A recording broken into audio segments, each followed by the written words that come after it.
Everyone, मैं doctor Rajni again आपके सामने एक नई वीडियो के साथ आई हूँ। और आज की वीडियो डिफरेंट होने वाली है, तो चलिए स्टार्ट करते हैं। और होपफुली इस वीडियो को हम छोटा बनाएं। तो लेट्स स्टार्ट। आज हमारी जो वीडियो है वो है अग्ना सूत्ता के बारे में।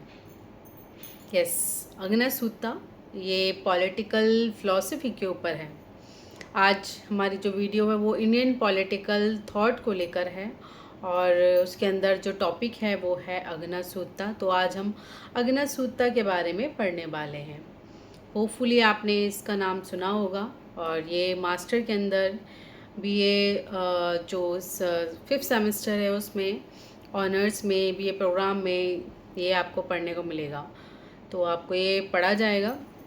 तो चलिए आज हम अग्ना सूत्ता के बारे में बात करते हैं। देखिए, अग्ना सूत्ता की जब हम बात करते हैं तो अग्ना सूत्ता ये एक बेसिकली एक फ़िलॉसफ़ी है बुद्धिस्ट ही। और 27वां सूक्त है ये। टोटल 34 हैं, जिसके अंदर 27वां सूक्त है। और ये जो सूत्ता है इसलिए पढ़ाया जाता है, इसका बेसिकली जो काम है, क्योंकि देखिए हम पॉलिटिकल साइंस के हैं, तो पॉलिटिकल साइंस में हमें ये भी पढ़ना है, मतलब पहले हमें मनु पढ़ना है, मनुस्मृति के बारे में हमें पढ़ना है। सेकंड हमको धर्मशास्त्र पढ़ना है। तीसरा है हमारा आपका अग्ना सूत्ता। तो तीनों ही पढ़ने का क्या लॉजिक है? तीनों ही पढ़ने का लॉजिक है कि कॉन्सेप्ट ऑफ ओरिजिन क्या है, इंडियन स्टेट का ओरिजिन कैसे हुआ, ठीक है ना। और कास्टिज़म क्या है, या फिर जो आपका जो स्टेट का जो किंग है उसके क्या काम होते हैं, ठीक है ना, कैसे स्टेट रन किया जाता है। इन सारे क्वेश्चंस के आंसर जो हैं इन तीनों जो फ़िलॉसफ़ी हैं, तीनों ही जो थॉट हैं उनके अंदर देखने को मिलते हैं। तो जब हम मनुस्मृति की बात करेंगे, धर्मशास्त्र की बात करेंगे, तो उसके अंदर भी हम ऐसा ही कुछ कुछ पढ़ेंगे। तो अग्ना सूत्ता भी उसी से रिलेटेड है। अग्ना सूत्ता बस एक डिफरेंस ये है कि ये बुद्धिस्ट का है, बुद्धिज़्म से रिलेट करता है। तो बुद्धिज़्म का जो 27वां सूक्त है, जिसे अग्ना सूत्ता बोलते हैं, वो बताता है कि कैसे ओरिजिन हुआ है। तो यहाँ पर ओरिजिन से रिलेटेड है, क्योंकि इस अग्ना सूत्ता के हम स्टेट के बारे में पढ़ेंगे, स्टेट का ओरिजिन कैसे होता है, कास्टिज़म क्या होता है, ठीक है ना, बाकी चीज़ें किस तरीके से जो सोशल कॉन्ट्रैक्ट है वो आया, उसको पढ़ेंगे। इन सारी चीज़ों को इसके अंदर स्टडी करेंगे, इसलिए ये हमारे पॉलिटिकल साइंस के अंदर बहुत ज़्यादा इंपॉर्टेंट है। अगर आप जब भी क्वेश्चंस के आंसर लिखें तो इसके अंदर इसका आंसर, मतलब इसको ज़रूर कोट कीजिएगा कि पॉलिटिकल साइंस के अंदर ये क्यों इंपॉर्टेंट है। चाहे वो आप इंट्रोडक्शन में डालिए या आप अपने कंक्लूजन में डालिए, इसको आप ज़रूर मेंशन कीजिएगा। चलिए सूक्त के बारे में बात कर लेते हैं। In the sutta the Buddha narrate to Brahmin. Sutta में क्या होता है, इसके अंदर 2 ब्राह्मीण हैं। चलिए मैं ओवरऑल स्टोरी बता देती हूँ, ज़्यादा लंबा नहीं खींचूँगी। 2 ब्राह्मीण होते हैं, जिसमें कि एक वशिष्ठ होते हैं और एक आपका भारद्वाज।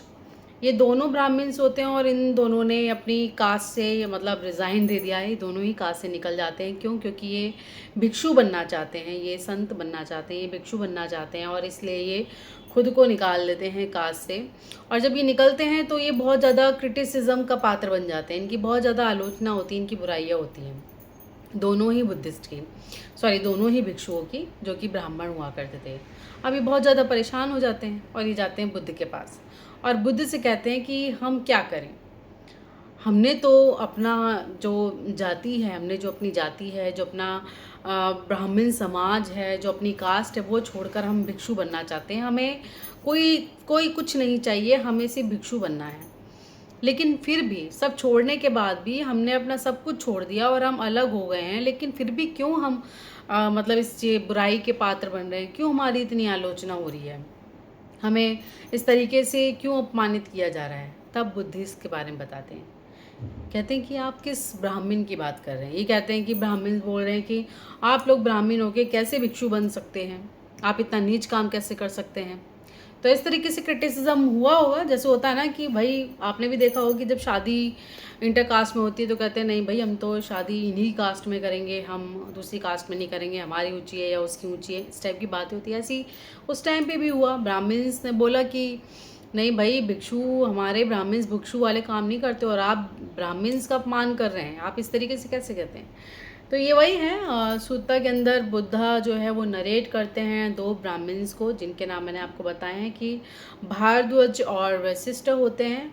और यहाँ पर क्या होता है कि ये जब भिक्षु बनना चाहते हैं तो इनको जो है बहुत ही ज़्यादा क्रिटिसाइज़ किया जाता है कि आप इस समाज में रहने के लायक नहीं हैं।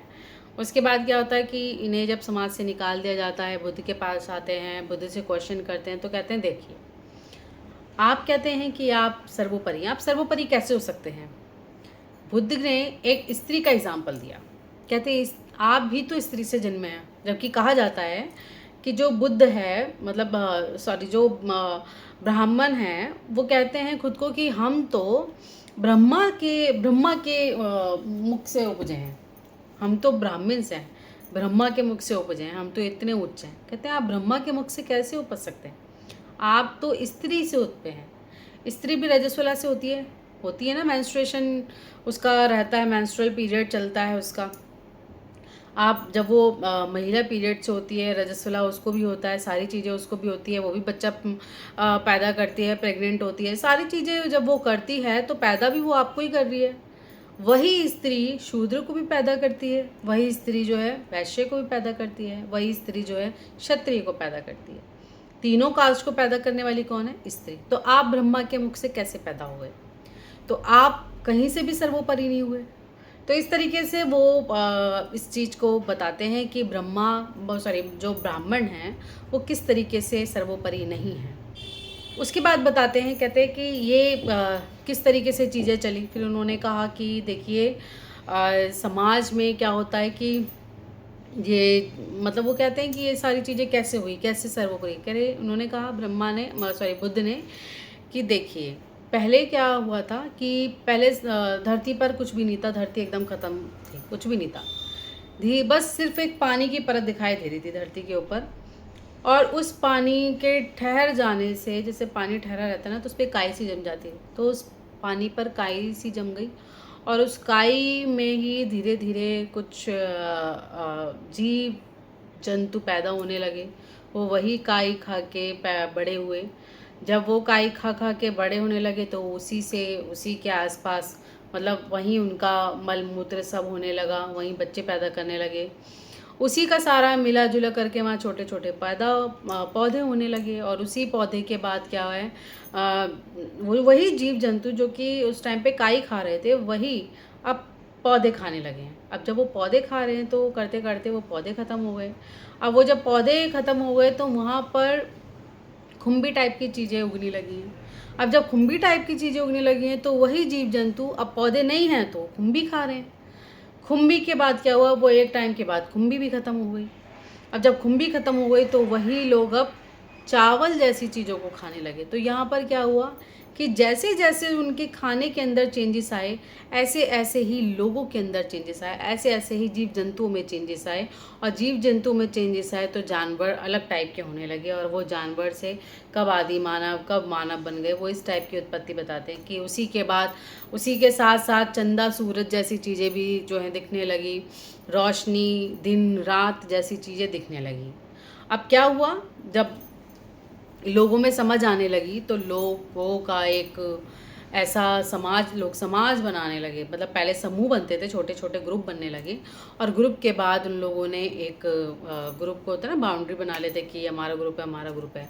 अब जब ग्रुप पे एक जगह पे आप खड़े हो गए हैं तो आपने अब धीरे धीरे क्या है, उस पर अपना हक जताना स्टार्ट कर दिया। क्या होता था उस टाइम पे कि जो आपके नेचुरल रिसोर्सेज हैं वो सबको अवेलेबल थे, ठीक है। पहले तो बिल्कुल नहीं थे, लेकिन जैसे जैसे आने लगे, आप में समझ आने लगी, आप ह्यूमैनिटी के अंदर जाने लगे, आप समझने लगे, फिर चाहे वो जानवर ही क्यों ना हो, अगर वो भूखा है और उसके पास कुछ चीज़ है तो वो अपनी चीज़ किसी को नहीं दे सकता, ठीक है। लेकिन जब आप इंसान बन गए हैं, आप आदि मानव से मानव बन गए हैं, तो आप में कहीं ना कहीं एक लालच पैदा होने लगा कि भाई मेरे पास इतना है, मैं ये भी ले लूँ, मैं वो भी ले लूँ, मैं ये भी ले लूँ। कलेक्शन का आपके अंदर अब लालच आने लगा कि मुझे ज़्यादा से ज़्यादा चीज़ें जो हैं वो लेनी है। अब यहाँ पे लोभ, लालच, स्वार्थपना, मतलब जितनी भी बेकार चीज़ें होनी थी ना, वो सारी चीज़ें जो है अब मानव के अंदर, मनुष्य के अंदर अब निर्मित होने लगी। वो नेचर उनका वैसा बनने लगा। यहाँ से क्या हुआ, यहाँ से लड़ाई झगड़े स्टार्ट हुए। और जब रिसोर्सेज लिमिटेड हो जाएंगे तो लड़ाई झगड़े तो होंगे ही। अब जब लड़ाई झगड़े जब होने लगे तो उसके बाद क्या हुआ, उसके बाद नीड्स होने लगी कि भाई अब क्या करें, हमें तो रक्षा की ज़रूरत है, कोई तो बंदा होना चाहिए जो हमारी रक्षा करे। कौन रक्षा करेगा? फिर वही लोग आपस में कॉन्ट्रैक्ट करने लगे कि बात कर लेते, भाई ऐसे ऐसे हम जो है अपनी फसल का आपको इतना हिस्सा देंगे, आप बस हमारी और हमारी जो भी प्रॉपर्टी है उसकी रक्षा करना, हम आपको ये राइट देते हैं। तो यहाँ से स्टार्ट होता है सोशल कॉन्ट्रैक्ट। और उसके बाद वो धीरे धीरे जो है अब वो ऐसे लोगों का चुनाव करने लगे जिनके पास पावर हो, जिनके पास पैसा है, और वही अब राजा बनने लगा। अब वो जब राजा बनने लगा तो उन्हीं के अंदर वो ब्राह्मण काउंट होने लगे। तो इस तरीके से क्या है कि किस तरीके से किंग का निर्माण हुआ। तो एक तरह से जो बौद्धिस्ट थे या जो बुद्ध थे, उन्होंने एक फिलॉसफी दी दीघ निकाय को लेकर कि जीवन क्या है, संसार क्या है, कैसे चलता है, राज्य की उत्पत्ति कैसे होती है, ब्राह्मण्स की उत्पत्ति कैसे हुई, क्षत्रिय की, वैश्य की, शूद्र की उत्पत्ति कैसे हुई, किस तरीके से राजा के कर्तव्य होंगे, कैसे चलाया जाएगा। और सबसे पहली बात कि लोग बोलते हैं सोशल कॉन्ट्रैक्ट थ्योरी जो है हॉब्स लॉ रूसो से आई, नहीं। हमारा इंडियन कल्चर इतना ज़्यादा रिच रहा है कि हमारे पास ऑलरेडी सब कुछ था। तो जॉन लॉक से पहले हमारे भारत के अंदर बौद्धिस्ट ने ही सोशल कॉन्ट्रैक्ट थ्योरी के बारे में बता दिया था कि सोशल कॉन्ट्रैक्ट थ्योरी क्या है, सामाजिक संविदा जिसको बोला जाता है, किस तरीके से सोशल कॉन्ट्रैक्ट थ्योरी को लाया गया। तो यहाँ पर ये इसकी बात करते हैं। तो चलिए मैं थोड़ा सा आपको एग्ज़ाम पर्पज़ से भी पॉइंट टू पॉइंट बता देती हूँ। पहले हम की एलिमेंट्स के बारे में बात कर लेते हैं कि स्टोरी के की एलिमेंट्स यहाँ पर क्या है। देखिए, कॉस्मिक इवोल्यूशन की यहाँ पे बात की गई है। The world goes through cycle of evolution and devolution, कि जो संसार है, जो वर्ल्ड है, उसका विकास कैसे हुआ, ये विघटन के चक्रों से गुजरता हुआ। मतलब पूरा संसार था और वो टूटने के बाद छोटे छोटे टुकड़े हुए, धीरे धीरे वो निर्मित होने लगे, और वो छोटे छोटे टुकड़े जब आपस में जुड़े तो एक पत्थर बना, पत्थर पे धीरे धीरे प्रकृति आने लगी। तो इस तरीके से क्या है कि संसार का विकास हुआ है छोटे छोटे विघटन से। फिर एमर्जेंस ऑफ सोसाइटी, उसके बाद क्या है, सोसाइटी का एमर्जेंस हुआ, like beings being to differentiate based on behaviour and needs. प्राणी व्यवहार और आवश्यकताओं के आधार पर यहाँ पे डिफ्रेंशिएशन देखने को मिला। जो निजी संपत्ति की उत्पत्ति हुई यहाँ पर, जैसे इच्छाएं और आपकी जो पावर्स है वो बढ़ती गई, और संपत्ति और कृषि का भी यहाँ पर विकास हुआ कि जो प्राइवेट प्रॉपर्टी है आपकी उसका ओरिजिन हुआ। जैसी आपकी डिज़ायर है, जो आपके अटैचमेंट है, वो सारे बढ़ते गए। प्रॉपर्टी और एग्रीकल्चर धीरे धीरे विकसित होने लगा। मैंने बताया था ना कि पहले पौधे खाए जाते थे, फिर खुम्बी उगने लगी अपने आप ही, मशरूम उगने लगी, और मशरूम के बाद फिर चावल उगने लगा, चावल के बाद गेहूँ उगने लगा। तो ये क्या है, एग्रीकल्चर का धीरे धीरे डेवलपमेंट होने लगा। उसके बाद सोशल रोल्स एंड क्लासेस आने लगी, लाइक क्लासेस। क्षत्रिय, सबसे पहले कौन आता है, क्षत्रिय। क्षत्रिय कौन होते हैं, बचाने वाले, ठीक है ना, जो खुद की रक्षा करें, दूसरों की रक्षा करें, क्षत्रिय है। क्षत्रिय के बाद आए ब्राह्मण।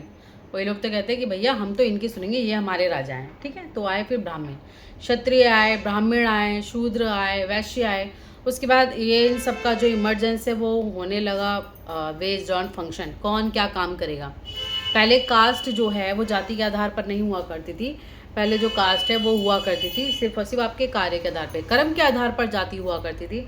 आपके उसके कास्ट के ऊपर आपकी जाति नहीं हुआ करती थी। तो यहाँ पर जो इमरजेंस हुआ कास्ट का, वो सारा की सारा फंक्शंस के ऊपर था, फंक्शंस और मेरिट के ऊपर था, जन्म के आधार पर नहीं था, जाति के आधार पर नहीं था, ठीक है। लाइक अगर आप मतलब कोई डाउन वर्क कर रहे हैं, डाउन वर्क जो आज के टाइम में जिसको, जैसे कि नाले की सफाई हो गई, जिसको बोला जाता है कि भाई ये लो का काम है, जबकि ऐसा है नहीं। वो उस टाइम पे क्या होता है कि अगर आप पढ़े लिखे हैं, अगर आप कोई ऐसा काम कर रहे हैं, चपरासी का काम कर रहे हैं, और चपरासी ही बहुत अच्छा पढ़ ले, शिक्षक बन जाए, नर्स बन जाए, डॉक्टर बन जाए, तो उसको उसको प्रमोशन मिलेगा। ऐसा नहीं है कि नहीं भाई तुम चपरासी हो, चपरासी ही रहोगे, तुम्हारा प्रमोशन नहीं हो सकता किसी और चीज़ में, तो ऐसा नहीं है। ओके, अगर आज के टाइम में भी कोई लोअर वर्क कर रहा है या कोई ऐसा काम कर रहा है जिसे वो बताने में भी उसको अच्छा नहीं लगता है, तो ऐसे काम में करने वाला अगर अच्छा खासा पढ़ लिख ले और वो किसी अच्छी जॉब पर चला जाए तो उसका प्रमोशन हो जाता है। तो ऐसे ही उस टाइम पर क्या था, उस टाइम पर काम के आधार पर आपको कास्ट मिलती थी, आपके जन्म के आधार पर कास्ट नहीं मिलती थी। उसके बाद यहाँ पर जो पहला राजा आया, मतलब जब बात की गई क्या रहा है, हाँ, जब बात की गई कि सोशल रोल और क्लासेस जब हुई, उसके बाद फर्स्ट किंग की बात की गई, जिसको महासम्मता बोला गया। महासम्मता को राजा कहा गया। People come together and elect a king to maintain order and justice, कि ये लोग आएंगे, इकट्ठे होंगे, जैसे कि मैंने बताया कि सोशल लोग जो होंगे, जिनका ग्रुप होगा या सोसाइटी होगी, वो सारे आकर इकट्ठे होंगे और फिर कहेंगे कि हम अपने अधिकार इनको दे रहे हैं, आप बस हमारी सुरक्षा कर लीजिए। That's called a king. He is called Mahasammata, meaning the great elect. Okay, और चोजन बाय द पीपल, उनको बोला जाता था राजा को। उन्हें महासम्मत भी, मतलब हिंदी में महासम्मत जिसको कहा था, इसको जनता के द्वारा चुना जाता था, जिसे महान निर्वाचित कहा गया है। ओके, अब पॉलिटिकल आइडियाज़ क्या हैं, जैसे कि मैंने बताया कि इसको क्यों पढ़ा जाता है पॉलिटिकल साइंस में। तो सबसे पहले इसका पॉलिटिकल आइडिया क्या है, social contract theory. Okay, similar to Rousseau and Hobbes, the Sutta suggest that political authority arise from a consent agreement among people. लोगों के बीच में कंसेंट होगा, लोगों के बीच में कॉन्ट्रैक्ट होगा, एग्रीमेंट होंगे कि हाँ ठीक है, लोग इकट्ठे होंगे। ऐसे ही the first king is elected to manage conflict and uphold justice, not divinely appointed. यहाँ पे बुद्ध की सबसे अच्छी बात है कि वो डिवाइनली बात नहीं करते, डिवाइन की बात नहीं करते, वो साइंटिफिक बात करते हैं।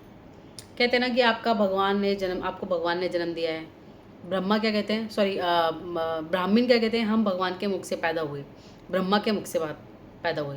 लेकिन बौद्ध क्या कहते हैं कि मुख से पैदा नहीं हुए, आप तो स्त्री से पैदा हुए हैं, उत्पत्ति आपकी स्त्री से हुई थी। यहाँ पे वो साइंटिफिक बात करते हैं, ओरिजिन का साइंटिफिक बात करते हैं, किस तरीके से क्लास स्ट्रगल हो रहा है, किस तरीके से क्लास क्रिएट हो रही है, किस तरीके से कास्ट क्रिएट हो रही है, किस तरीके से आपका स्टैंडर्ड क्रिएट हो रहा है, समाज कैसे काम करता है। इन सारी चीज़ों के ऊपर उन्होंने एक साइंटिफिक थॉट दिया है, साइंटिफिक तरीके से इन चीज़ों को बताया है।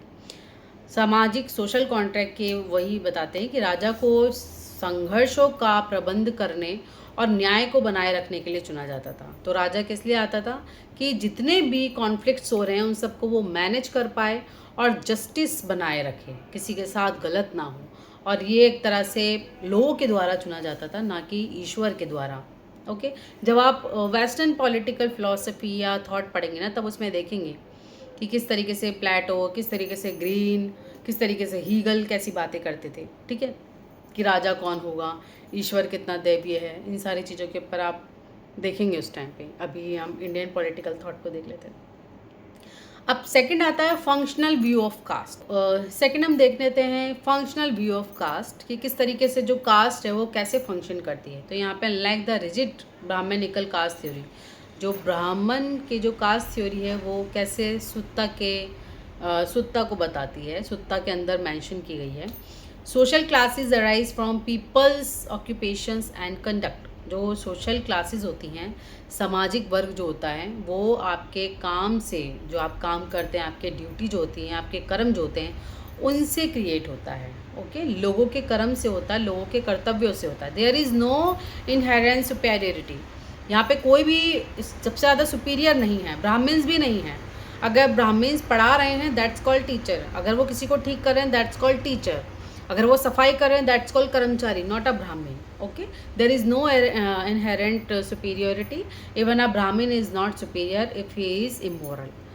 तो ब्राह्मण बुद्ध यहाँ पर एक बात और कहते हैं कि देखिए, अगर आप ब्राह्मण हैं और ब्राह्मण होने के बाद आप ऐसी चीज़ों का पालन कर रहे हैं, जैसे किसी की हत्या कर रहे हैं, नॉनवेज खा रहे हैं, झूठ बोल रहे हैं, चोरी कर रहे हैं, या जितने भी ऐसे काम जो कि दुराचार के अंदर आते हैं, वो सब आ रहे हैं, वो सब कर रहे हैं, तो आप ब्राह्मण नहीं हैं।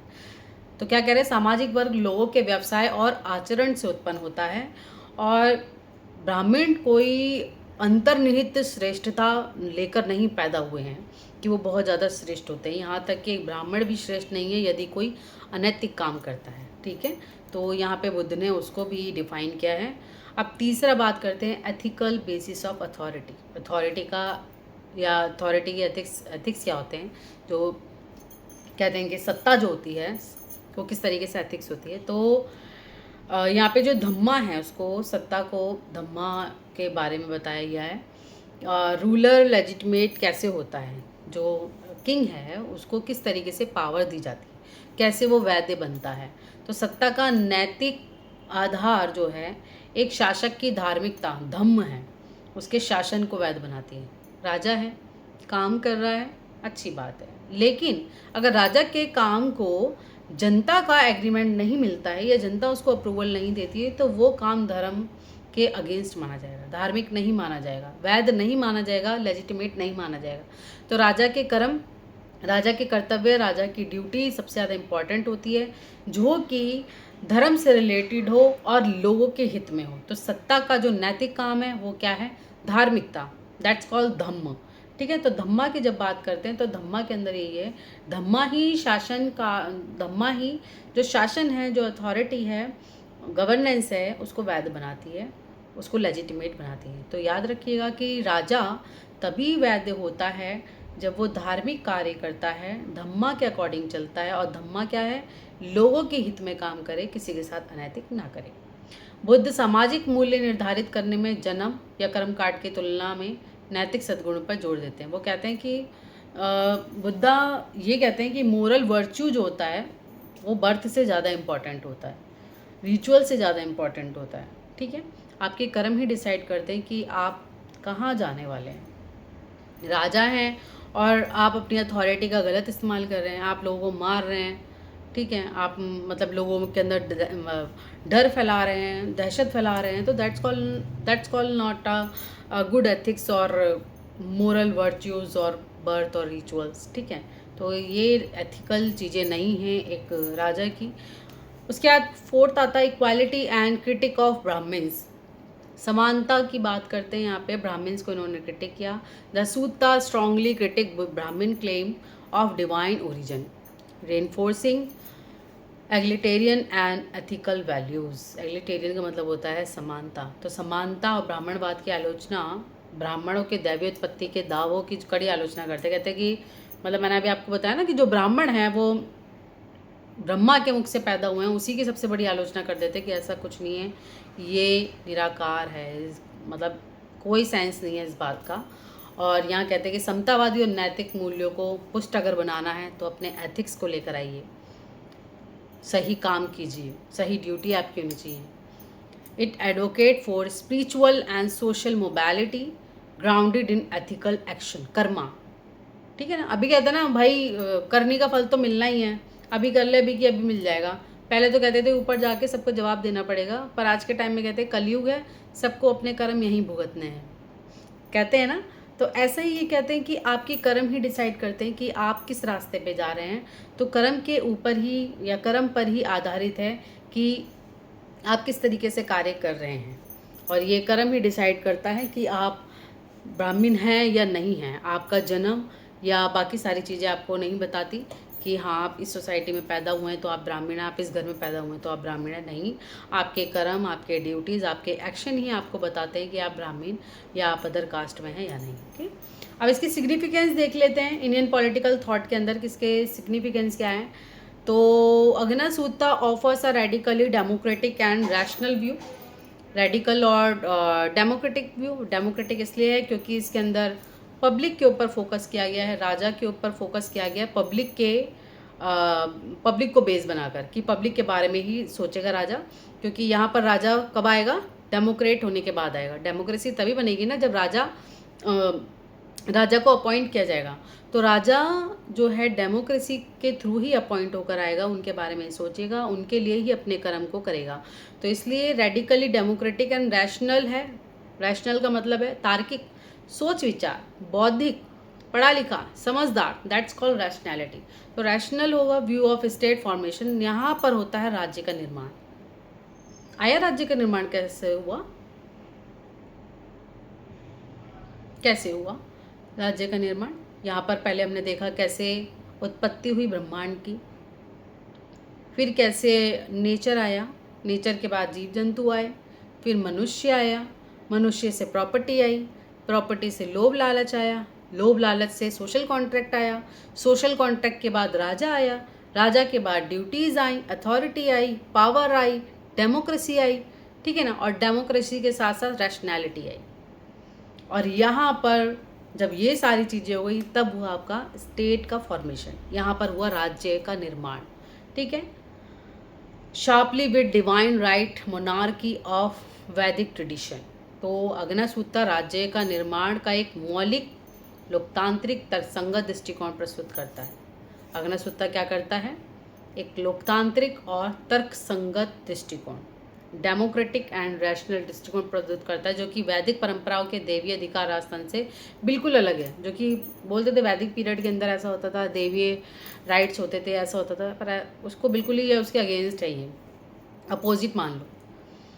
It's one of the earliest example of Buddhist critic of Brahmanical orthodoxy promoting meritocracy and moral authority. पहले क्या होता था? ब्राह्मण का बेटा ब्राह्मण होगा, भले ही उसे कुछ ना आए, भले ही वो गलत काम करे।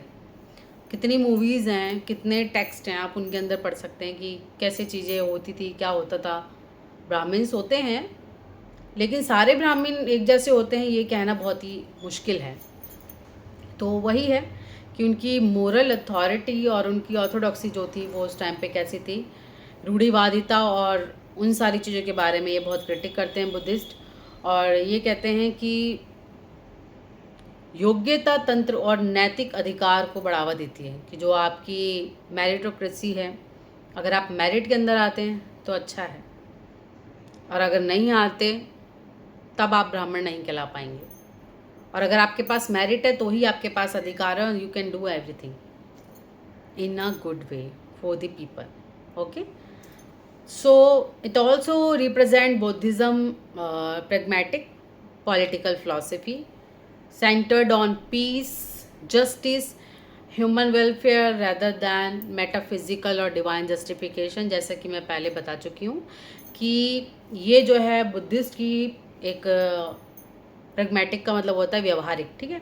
तो ये व्यवहारिक राजनीतिक दर्शन को प्रेजेंट करता है जिसमें आध्यात्मिक या दैविक होने के बजाय शांति, न्याय, मानव कल्याण के ऊपर सेंटर्ड है, ये उसकी बात करते हैं। सिग्निफिकेंस समझ में आ गया। अब यहाँ पर बात कर लेते हैं, देखिए कंक्लूजन अगर लिखा है जो तो क्या कहेंगे कि Aggannasutta is not just a cosmological myth but a profound political statement in articulates. मतलब क्या है कि ये ब्रह्मांड संबंधी मिथिक के बारे में ही बात नहीं करता, उनके भ्रम के बारे में ही बात नहीं करता, बल्कि ये पॉलिटिकल लेक्चर्स को भी बताता है, पॉलिटिकल स्टेटमेंट भी देता है, पॉलिटिकल मतलब राजनीतिक वक्तव्य के बारे में भी बात करता है।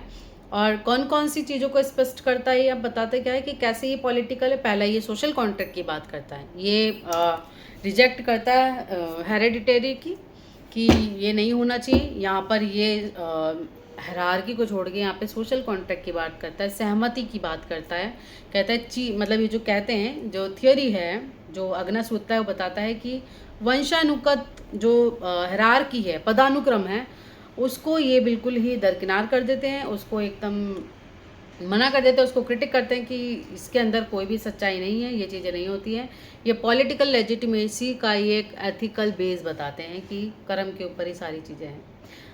उसके बाद in the context of Indian political thought it mark Buddhism unique contribution. मतलब पॉलिटिकल थॉट में ऑब्वियस सी बात है, मनु और कौटिल्य के बाद बुद्धिज़्म ही है, बौद्ध ही हैं, जो कि एक अच्छा खासा एक कंट्रीब्यूशन इन्होंने दिया है पॉलिटिकल साइंस के अंदर, जिसके अंदर ये बताते हैं कि rationality, ethics, people centred vision of society and governance, anticipating many modern ideas of democracy and justice given by Buddhism. तो ये बुद्ध के थ्रू क्या क्या है जो उन्होंने योगदान दिया है। देखिए समाज के बारे में इन्होंने बताया, शासन के बारे में इन्होंने रैशनैलिटी मतलब शासन की एक तर्क संगत इन्होंने व्याख्या दी, रैशनल वे में इन्होंने बताया कि गवर्नेंस क्या होता है, नैतिक मतलब जो एथिक्स हैं, जन केंद्रित दृष्टि, पीपल्स के बारे में सोचते हुए ये बताते हैं, लोकतंत्र मतलब कि डेमोक्रेसी, और जस्टिस मतलब कि न्याय, इनको मॉडर्न तरीके से सोचने के बारे में, मॉडर्न तरीके से एक थॉट लेकर आते हैं। किस तरीके से आप सोसाइटी को देखिए, इस तरीके से स्टेट को देखिए, इस तरीके से आप राज्य को देखिए, इस तरीके से कास्ट को देखिए, क्लास को देखिए, इस तरीके से बात करते हैं। तो ये जो विचार हैं ये हमारे बुद्धिज़्म के वो लेकर आए हैं, जो अग्नसूत्ता के अंदर इसको प्रेजेंट किया गया। अब थोड़ा सा समरी देख लेते हैं इसको क्लैरिफाई करके। Aggannasutta deals with the origin of kingship as explained in the Buddhist text Digha Nikaya. okay? दीघ निकाय के अंदर बुद्धिस्ट में अग्नसूत्ता एक पार्ट है 27। उसके अंदर बताया गया कि किंगशिप को कैसे रखना चाहिए, कैसा होना चाहिए किंगशिप, उसको एक्सप्लेन किया है। और ये जो है दीघ निकाय एक कलेक्शन है इन चीज़ों का। उसके बाद it is a conversation between Buddha and two Brahmins. Buddha और दो ब्राह्मण्स के बीच में ये कन्वर्जेशन है। जो दो ब्राह्मण्स हैं उनका नाम है वशिष्ठ और Bharadvaja. Buddha tells them the story of श्रीति आफ्टर प्रलय। श्रीति एक नाम है जो प्रलय के बाद आएगी। तो बताया कि प्रलय आएगा और उसके बाद श्रीति आएगी, जिसकी इन्होंने स्टोरी बताई। He explain them the origin of earth and the social order. उन्होंने कहा किस तरीके से पृथ्वी का ओरिजिन होगा और उसके बाद कैसे सोशल ऑर्डर आएगा, कैसे उसका काम होगा, कैसे वर्क करेगा। आफ्टर प्रलय moon, earth, stars emerged gradually and so did man and woman. उन्होंने कहा प्रलय के बाद सूरज, चंदा, तारे, आसमान, सारी चीज़ें आएंगे और उसके साथ साथ आदमी और औरत का भी जन्म होगा। In the beginning nature was freely available for all to consume and use. Starting में क्या होगा कि सभी के लिए प्रकृति और सोशल रिसोर्सेज सभी के लिए अवेलेबल होंगे। Then some people greed and desire to accumulate. और उसके बाद कुछ लोगों के अंदर लालच उत्पन्न हो जाएगा, लालच बढ़ेगा और लोग डिज़ायर करने लग जाएंगे, इच्छाएं बढ़ेंगी। Then led to theft and violence. और उसके बाद जो है चोरी चकारी, मार काट, हिंसा, ये सारी चीज़ें होने लग जाएगी। People begin to go to the most powerful person in the society and ask him for protection। उसके बाद लोग जाएंगे, एक ऐसा बंदा ढूंढेंगे, एक ऐसा पर्सन ढूंढेंगे जो उनकी रक्षा कर सके और उसको अपॉइंट करेंगे। People ask him to maintain just order. और उससे पूछेंगे लोग कलेक्ट होके कि क्या आप जस्टिस बना के रखेंगे, क्या आप किसी के साथ भेदभाव तो नहीं करेंगे, गलत तो नहीं करेंगे, सोसाइटी में सब सही रख पाएंगे। देन उसको इस तरीके से डिज़ाइन किया जाएगा कि वो सबके अकॉर्डिंग, सबके लिए सोसाइटी के अकॉर्डिंग एक एथिकल वे में वो काम कर सके, मेंटेन कर सके जस्ट ऑर्डर को। और उसको महासम्मता की उपाधि से उसको फिर सम्मानित किया जाएगा, जिसे ग्रेट इलेक्ट बोला जाता है। People promised him to give him a part of their produce as tax. और उन्होंने कहा हम जो भी उत्पन्न करेंगे, चाहे हम खेती में कुछ भी उत्पन्न करें, हम उसका एक पार्ट आपको एज अ टैक्स पे करेंगे। This person become the king. और ये जो पर्सन होगा जिसको जो टैक्स दिया जाएगा वो राजा वो बोला जाएगा। दस इमर्ज द क्षत्रिय क्लास। और उसके बाद क्षत्रिय क्लास का विकास होगा ग्रेजुअली। ब्राह्मण, धीरे धीरे ब्राह्मण आएंगे, वैश्य आएंगे, शूद्रा भी उसके बाद मर्ज होंगे। इन the beginning this social division was based on merit and birth. और ये जो सोशल डिवीज़न होगा ये मेरिट के ऊपर बेस्ड होगा। Buddha conclude the conversion by saying that dharma consist of perform of duty in accordance with whichever social order one belongs to. This may be the first theory of social contract in the history of political thought in the world. Okay, तो ये थी अग्नसूत्ता की story political thought के अंदर। Hopefully आपको समझ में आई हो। मैंने बहुत कोशिश की है इसको इजी लैंग्वेज में समझाने की। अगर कहीं कुछ आपको समझ नहीं आ रहा है तो आप मुझे कमेंट सेक्शन के थ्रू बता दीजिएगा। टेलीग्राम पे मेरा चैनल है political science by doctor Singh के नाम से, आप मुझसे वहाँ भी जुड़ सकते हैं। टेलीग्राम चैनल अगर नहीं मिलता है तो आप मुझे कमेंट करके चैनल भी पूछ सकते हैं। कोई भी आपका क्वेश्चन है तो वो उसका आंसर भी आप मुझसे कमेंट सेक्शन में या टेलीग्राम के थ्रू आप मुझसे पूछ सकते हैं। तो मिलते हैं बाकी कल। और पीडीएफ या पीपीटी मैं आपको शेयर कर दूंगी सारी, वैसे मैंने शेयर कर दी हैं टेलीग्राम चैनल पर। और अगर इस पर भी मैं मेंशन ही कर रही हूँ, पॉइंट टू पॉइंट में सारी चीज़ें यहाँ पे मेंशन करती आ रही हूँ। और आपको पढ़ने में एग्ज़ाम के अंदर कोई दिक्कत ना हो, इसलिए मैं इसके साथ ही PDF भी मैं इस पर शेयर कर देती हूँ कि जो बच्चे डाउनलोड नहीं कर पा रहे हैं या जो बच्चे नहीं ले पा रहे हैं या नहीं जुड़ पा रहे हैं, वो इसके थ्रू स्क्रीनशॉट लेकर या कैसे भी अपने नोट्स प्रिपेयर कर लें। तो मिलते हैं नेक्स्ट क्लास में। कल हम क्या पढ़ेंगे मैं सुबह आपको बता दूँगी। तो चलते हैं कल की नेक्स्ट क्लास में, तब तक के लिए बाय बाय।